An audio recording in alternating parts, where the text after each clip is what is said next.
গত জুলাই মাসে দেশে সড়ক দুর্ঘটনা ঘটেছে ৪৪৩টি। এতে প্রাণ ঝরেছে ৪১৮ জনের এবং আহত হয়েছেন ৮৫৬ জন। এর মধ্যে মোটরসাইকেল দুর্ঘটনায় নিহত হয়েছেন সবচেয়ে বেশি ১০৯ জন, যা মোট নিহতের ২৬.০৮%। বেসরকারি সংস্থা রোড সেফটি ফাউন্ডেশন ১৯ আগস্ট মঙ্গলবার এক প্রতিবেদনে এ তথ্য জানিয়েছে। প্রতিবেদনে জুলাই মাসে সড়ক দুর্ঘটনায় বিস্তারিত তথ্য তুলে ধরা হয়েছে। প্রতিবেদন থেকে জানা গেছে, জুলাইয়ে সড়ক দুর্ঘটনায় নিহতের মধ্যে নারী ৭২ জন, যা মোট নিহতের ১৭.২২%, এবং শিশু রয়েছে ৫৩টি, যা ১২.৬৭%। সবচেয়ে বেশি ঘটেছে মোটরসাইকেল দুর্ঘটনা। ১৩১টি মোটরসাইকেল দুর্ঘটনায় নিহত হয়েছেন সবচেয়ে বেশি মানুষ ১০৯ জন, যা মোট নিহতের ২৬.০৮%।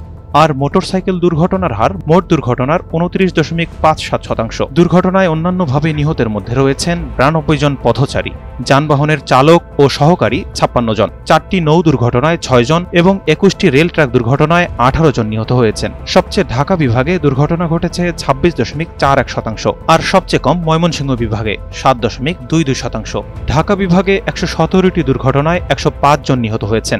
একক জেলা হিসেবে ঢাকা জেলায় ৪৭টি দুর্ঘটনায় ৩৫ জন নিহত হয়েছেন। রাজধানীতে ২৬টি সড়ক দুর্ঘটনায় ১৯ জন নিহত এবং ৩৮ জন আহত হয়েছেন।